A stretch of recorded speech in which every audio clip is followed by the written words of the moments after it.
you awake? Good. Welcome to Nighttime Knowledge with me, Alana. And me, Rose.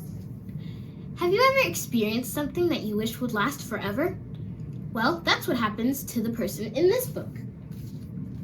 Memory Jars, written and illustrated by Caldecott honoree Vera Brosgol. In this book, the main character, Frida, figures out that if you put certain things in jars, they get to last longer, even the most unusual things. I wish I could put certain things in jars. Do you? So, are you ready to read the story? Come listen with me. Memory Jars by Caldecott honoree Vera Brosgol. On a hot, sweet, sticky July day, Frida went blueberry picking with her gran. Deep among the bushes full of fat blue fruit, Frida ate as many as she picked. They tasted like sweet sunshine. They were the best right then, and they'd never be better.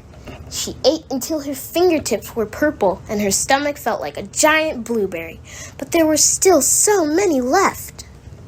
I can't do it! I can't eat them all, moaned Frida. Calm down, French fry, said Gran. We can put them in a jar and save them. I use them for my special jam every year. It was your grandpa's favorite recipe. Frida remembered her grandpa eating toast every morning with glossy purple jam on it, making sure it was spread all the way to the crust so every last bite was sweet. Frida remembered her grandpa. So if we save the berries in jars, they'll be just as good? Asked Frida. Yes, said Gran. The jars keep them preserved for a long time, so we can eat blueberries in January if we like. Frida had an idea. She tried her idea out on one of Gran's fresh chocolate chip cookies. It was very, very hard not to eat it. She put the cookie jar under her bed, said goodnight to Gran, and sort of slept. The next morning, she checked, and it had worked. The cookie would be warm and yummy forever. She had saved it. Frida wondered what else she could save. She was going to need a lot more jars. Frida saved all kinds of things. Warm cookie, Halloween candy, new stuffed animal, tag still on, unbroken robin's eggs, poppies, brand new crayons, unscuffed sneakers, rocket pop, unmelted. Frida didn't want Jack, her best friend on the entire planet, to move to Arizona at the end of the month. Neither did he. And now he wouldn't. Mrs. Alexander's beautiful singing voice drifted over the neighborhood, as it did every Saturday afternoon, straight into one of Frida's jars, where the song would live safe, never ending. The cloud that looked just like a unicorn would never be pushed back into a mushy nothing by the wind. The laser-bright rainbow would never dim as the sun moved. The full moon, her favorite shape, would never fade away and leave the sky empty and dark, making Frida feel alone. She took the stars while she was at it.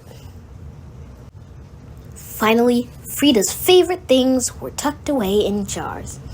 Everything would be saved and safe, just the same forever. Almost everything. Please? Well, all right, French fry. Anything you like. The neighborhood was very quiet as Frida and Gran went home. All that saving had made Frida hungry. The toast was warm and crunchy, but it was missing something sweet. She spread the jam all the way to the edges. It tasted like...